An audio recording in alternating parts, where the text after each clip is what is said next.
Овде се прикажани сите ваши трошоци. Пописот можете да го ограничите само на задоцнетите, неплатени трошоци, кои што се означени со црвена боја, или на оние што истекуваат во следните 7 дена, за да си го организирате плаќањето.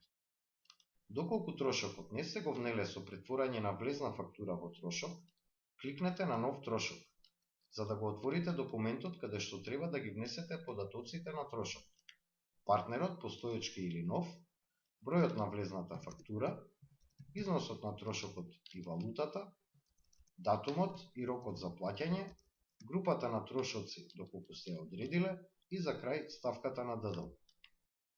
Кога ќе раздолжите некоја фактура, истата ќе ја евидентирате со тоа што ќе ја изберете и ќе кликнете на нова наплата.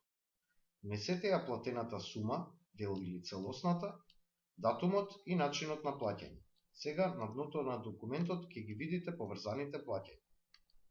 Доколку од партнерот сте добиле книжно одобрение, додајте го на документот, внесете ги бараните податоци и зачувајте ги измените.